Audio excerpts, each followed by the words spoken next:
Hello दोस्तों, आप सबको नमस्कार। आज हम पढ़ने जा रहे हैं मॉडर्न हिस्ट्री का सूरत अधिवेशन, जो कि कांग्रेस अधिवेशन के अंतर्गत हो रहा था 1907 में।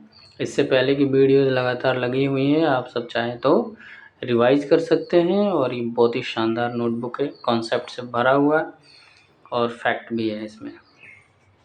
टीचिंग प्लस में अदर कॉम्पिटिटिव एग्ज़ाम के लिए बहुत ही सुदृढ़ नोट बना हुआ है, शानदार नोट है। आप 2-3 क्लास करके देखिए, मज़ा आ जाएगा आपको। कम टाइम में ज़्यादा आउटपुट।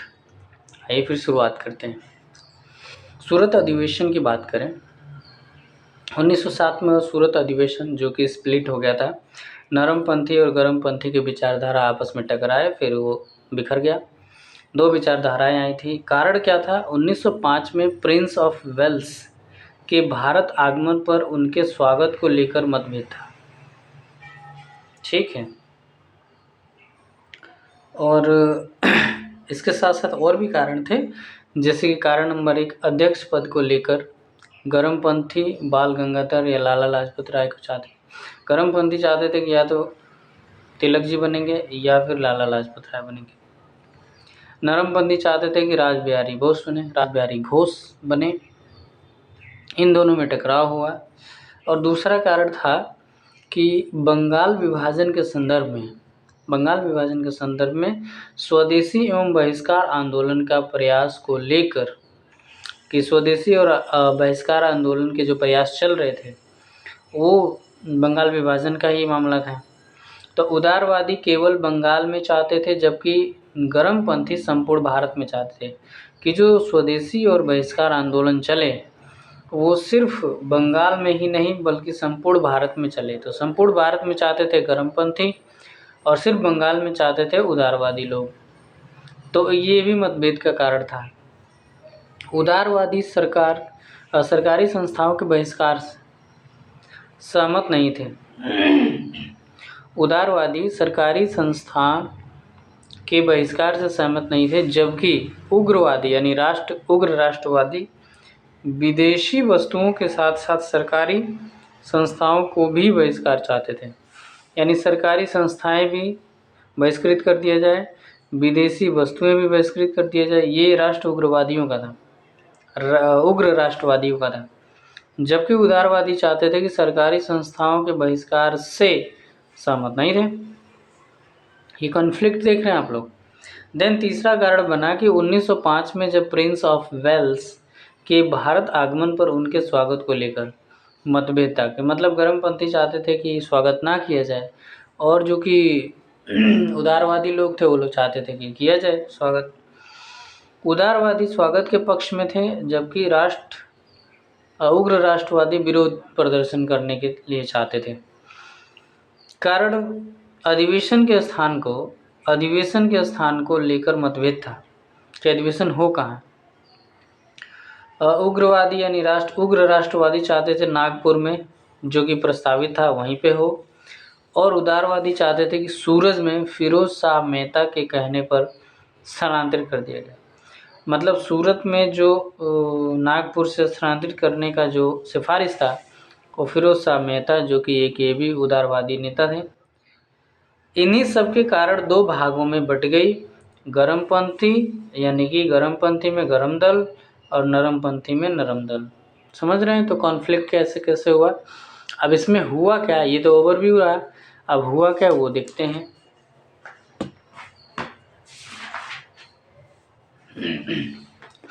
जैसे कि उदारवादी और राष्ट्रवादी दोनों थे, उदारवादी और उग्र राष्ट्रवादी।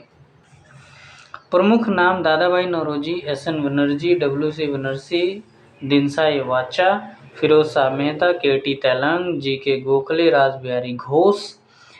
और ब्रिटिश न्यायप्रियता में विश्वास, स्वशासन, ब्रिटिश शासन के अंतर्गत शासन, केवल संवैधानिक दायरे में रहकर लक्ष्य प्राप्त करना। तो ये मतलब ये उदारवादियों का थिंकिंग है कि केवल संवैधानिक दायरे में रहकर लक्ष्य प्राप्त करना, ब्रिटिश शासन के अंतर्गत शासन चाहिए, और ब्रिटिश न्यायप्रियता में विश्वास एवं शासन। तो ये लोग चाहते थे, अच्छा इसके अंतर्गत स्वशासन और शासन, ओके। ब्रिटिश न्यायप्रियता में विश्वास रखते थे क्योंकि ये लोग उदारवादी थे और पहले से चाहते थे संवैधानिक तौर से सब कुछ हो, जबकि राष्ट्र उग्रवादी ऐसा नहीं चाहते थे। जैसे बीजी तिलक हैं, लाल लाजपत राय हैं, बिपिन चंद्रपाल हैं, अरविंदो घोष हैं। यहाँ पे रास बिहारी घोष हैं और यहाँ पे अरविंदो घोष है। यही अरविंदो घोष ओरोविलो आश्रम बनवाए हैं पांडिचेरी में। और रास बिहारी घोष एक उदारवादी हैं और अरविंदो घोष एक राष्ट्रवादी हैं। रास बिहारी बोस, रास बिहारी घोष, रास बिहारी बोस, तो जो बोस हैं वो राष्ट्र उग्रवादी हैं, रास बिहारी बोस। और जो रास बिहारी घोष हैं जो कि अध्यक्ष बने इस पे, रास बिहारी घोष के तौर पर अध्यक्षता बने थे। अब ब्रिटिश न्यायप्रियता में कोई विश्वास नहीं रखते थे ये उग्रवादी लोग, और ब्रिटिश शासन के इतर स्वराज चाहते थे, यानी ब्रिटिश शासन से अलग हट के स्वराज की मांग कर रहे थे। ये संवैधानिक दायरे से बाहर जाकर संघर्ष के बल पर लक्ष्य प्राप्ति में विश्वास रखते थे। तो गर्मपंथी का अलग विचारधारा था और उदारवादी का अलग विचारधारा था, दोनों में मतभेद था, जिसकी वजह से ये सब हुआ। देन हुआ क्या, विभाजन के पश्चात सरकार ने गर्मपंथियों के दमन के लिए दमन चक्र चलाए, जैसे कि देशद्रोही बैठक अधिनियम 1907, ठीक, देशद्रोही बैठक अधिनियम, भारतीय समाचार पत्र अधिनियम 1908, आपराधिक कानून संशोधन अधिनियम 1908, भारतीय प्रेस अधिनियम 1910। तो ये सब जब अधिनियम बनाने लगे ताकि गर्मपंथियों को सबक सिखाया जाए और उनके बढ़ते प्रकोप को कम किया जाए। देन परिणाम क्या हुआ, तिलक को 1908 में गिरफ्तार कर 6 वर्ष की सज़ा दे दी। कितने वर्ष की? 6 वर्ष की सज़ा दी। 1908 में गिरफ्तारी हुई। लाला लाजपत राय ब्रिटेन चले गए और अरविंदो घोष राजनीति से हट गए। यानी जो ये अरविंदो घोष यहाँ पे हैं, तिलक जी जेल चले गए, लाला लाजपत राय ब्रिटेन चले गए, अरविंदो घोष राजनीति से दूरी बना लिया। देन इस वजह से ये सारा धीरे धीरे ठप पड़ गया। उसके बाद हम नया टॉपिक पढ़ने जा रहे हैं। नया टॉपिक का नाम है मुस्लिम लीग। इसी में कर देते हैं, बेहतर होगा। 2 टॉपिक एक साथ हो जाएगा ना, सूरत अधिवेशन भी हो जाएगा और मुस्लिम लीग। इसमें टोटल मुस्लिम लीग, आज तक हम इधर उधर जंप करके पढ़ते रहे मुस्लिम लीग, थोड़ा इधर। आज मैंने पूरा नोट इकट्ठा कर दिया है मुस्लिम लीग शानदार तरीके से। आइए फिर शुरू करते हैं। मुस्लिम लीग की बात करें तो उत्पत्ति 20 दिसंबर 1906 में हुई थी। पूर्वी बंगाल के ढाका में अखिल भारतीय मोहम्मडन शैक्षणिक सम्मेलन का आयोजन किया गया।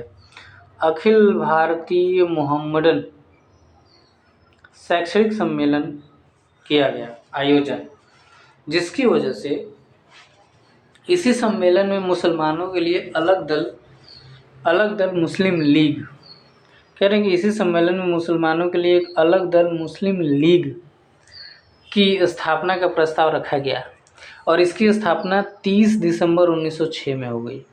यानी 20 दिसंबर को इन्होंने स्टार्ट किया और 30 दिसंबर को 1906 में मुस्लिम लीग की स्थापना कर दी गई।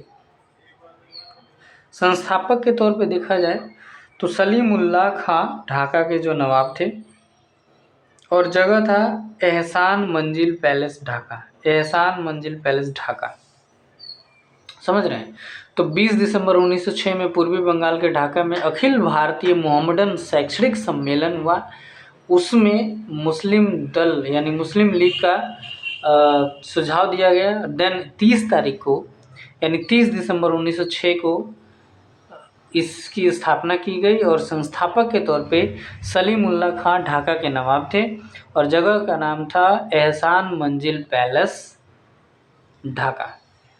मुख्य संस्थापक सदस्य के रूप में कौन कौन थे उनको देखना जरूरी है। सलीमुल्लाह खां जो कि नवाब थे, मोहसिन उल मुल्क, बकार उल मुल्क, आगा खां जिसको आगा खां तृतीय के नाम से भी जाना जाता है, हकीम अजमल खां, खान बहादुर, सैयद अमीर अली, और मुख्यालय इन्होंने लखनऊ बनवाया। यानी मुस्लिम लीग का मुख्यालय, देखिए कितना इंपॉर्टेंट चीज़ है, मुस्लिम लीग का मुख्यालय कहाँ बना? लखनऊ में।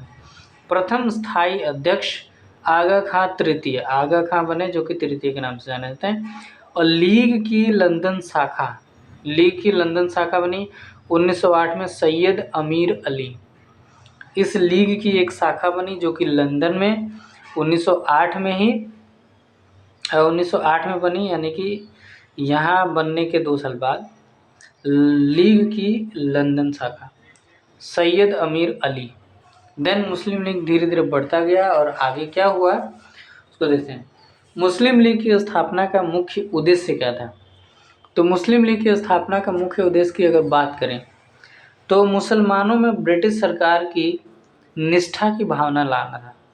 यानी जितने मुसलमान हैं, चूँकि अंग्रेज तो चाहते थे कि फूट डालो राज करो, और चूँकि कौन था, एलन था ना, उन्होंने बोला था कि हिंदुस्तान में मेरी 2 पत्नियां हैं, एक मुस्लिम है और एक हिंदू है। अभी हम पढ़ रहे थे कल, तो कल हमने देखा कि इनके कथन के रूप में वेयर इज देयर मैं दिखा देता हूँ, बहुत ही शानदार, याद भी आ जाएगा। यस, ब्रूमफील्ड का नाम है। ब्रूमफील्ड बोलता है हिंदू और मुस्लिम हमारी 2 पत्नियां हैं, जिसमें से मुस्लिम मेरी प्रिय पत्नी।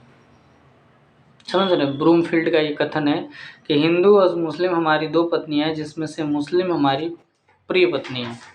देन तो ये ऐसे करके तो मुसलमानों में ब्रिटिश सरकार के प्रति निष्ठा की भावना जगाना था। यस, मुसलमानों के राजनीतिक अधिकारों की रक्षा करना था। मुसलमानों के राजनीतिक अधिकार की रक्षा करना था।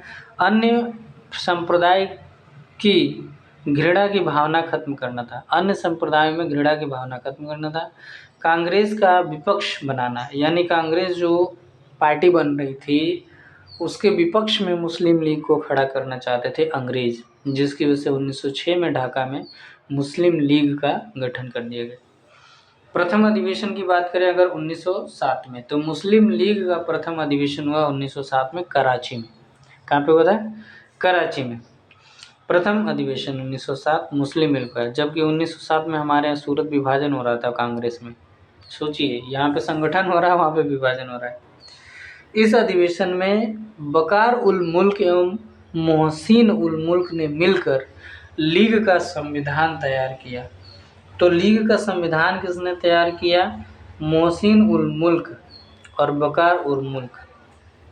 अध्यक्षता आदम जी पीर भाई आदम जी पीर भाई ने अध्यक्षता की। मुस्लिम लीग की प्रथम जो 1907 में कराची में हुआ, और द्वितीय अधिवेशन 1908 में अमृतसर में हुआ। तो द्वितीय वाला बहुत कई बार पूछा जाता है कि द्वितीय अधिवेशन जो मुस्लिम लीग का वो अमृतसर में 1908 में।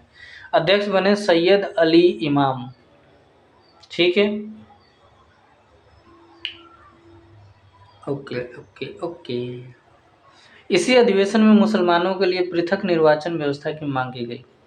पृथक निर्वाचन व्यवस्था की जो मांग की बात आई 1908 वाले अधिवेशन में बात हुई, जो कि अमृतसर में हो रहा था।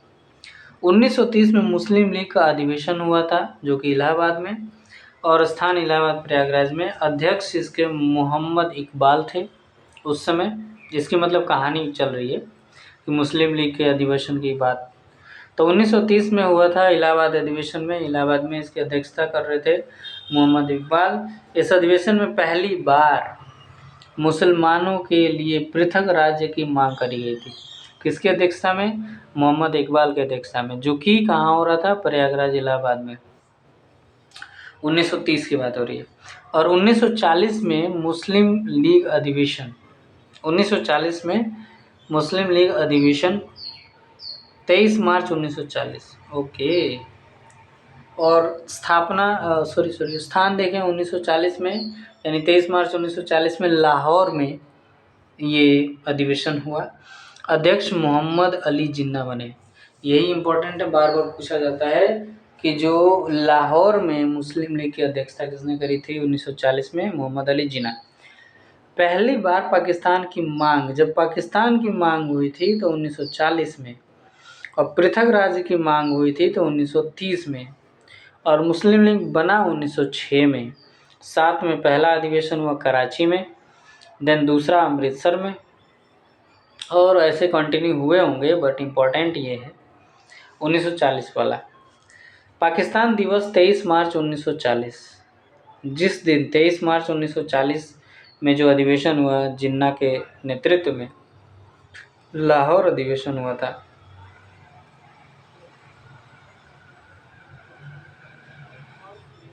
ओके, तो पाकिस्तान दिवस 23 मार्च 1940, 23 मार्च, हाँ 23 मार्च हमारे यहाँ भगत सिंह, सुखदेव और राजगुरु का दिवस मनाया जाता है ना।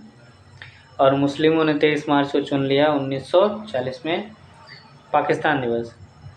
देन अगर हम देखें इसमें थोड़ा सा, तो 1943 में मुस्लिम लीग अधिवेशन हुआ, स्थान था कराची, अध्यक्ष जिन्ना बने, पाकिस्तान के गठन की मांग पर प्रस्ताव पारित किया, नारा दिया जिन्ना ने, बांटो और छोड़ो, बांटो और छोड़ो। ये 1943 की बात कर रहे हैं। पृथक निर्वाचन प्रणाली का अधिकार 1909 में हुआ, आप हिस्ट्री जानते ही हैं। मार्ले मिंटो सुधार जब चल रहा था तो मार्ले मिंटो रिफॉर्म में किया गया था 1909 में। जिन्ना 1913 में मुस्लिम लीग में शामिल हुआ। 1913 से पहले ये कांग्रेस में थे। ये लीग कांग्रेस समझौता, यानी मुस्लिम लीग और कांग्रेस का समझौता 1916 में हुआ। ये हिस्ट्री आप जानते ही हैं, जो कि जिन्ना और एनी बेसेंट के प्रयास से हुआ, जो लखनऊ अधिवेशन हो रहा था। इसको लखनऊ पैक्ट भी कहते हैं 1916 में। मुक्ति दिवस 22 दिसंबर 1939, 22 दिसंबर 1939 में मुक्ति दिवस इसलिए मनाया गया था क्योंकि कांग्रेस ने इस्तीफा दे दिया था। और पाकिस्तान दिवस 23 मार्च 1940, प्रत्यक्ष कार्रवाई दिवस 16 अगस्त 1946। इसी में प्रत्यक्ष कार्रवाई में जानते हैं कितना भाग दौड़ मचा, कितने अन्याय हुए, कितने अपराध हुए। पाकिस्तान का गठन हुआ 14 अगस्त 1947 में, और पाकिस्तान का पहला गवर्नर जो बना वो जिन्ना बना। पाकिस्तान का पहला गवर्नर जनरल जिन्ना बना था। और थोड़ा सा इधर देखते हैं तो पाकिस्तान आप जानते ही हैं, इसके प्रीवियस क्वेश्चन पे, प्रीवियस चैप्टर में हमने पढ़ लिया है कि पाकिस्तान की डिमांड कैसे हुई। P for Pakistan, Punjab, A for Afghanistan, K for Kashmir, S for Sindh, TAN for Balochistan. Pakistan शब्द 1933 में कैम्ब्रिज विश्वविद्यालय के छात्र चौधरी रहमत अली ने किया। नाउ और नेवर न्यूज़पेपर निकाला था, पैम्पलेट, एक पैम्पलेट था नाउ और नेवर, नाउ एंड नेवर। हमको लग रहा है कि नाउ और नेवर होता है, इसमें नाउ एंड नेवर लिखा है। तो ये मुस्लिम लीग की सारी चीज़ें सी एक साथ इकट्ठा कर दिया गया हमने। देन आगे क्या हुआ,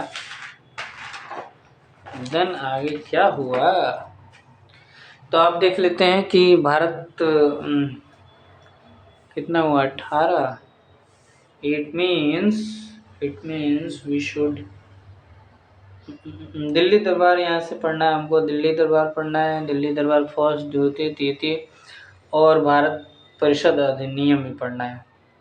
ओके, तो इसको नेक्स्ट वीडियो में कवर करते हैं दोस्तों, क्योंकि फिर टॉपिक एक पे वो हौच पौच हो जाएगा तो मज़ा नहीं आएगा ना, है ना। छोटा ही वीडियो रहेगा, बहुत बढ़िया रहेगा। अभी तक के लिए थैंक यू सो मच, बहुत बहुत धन्यवाद।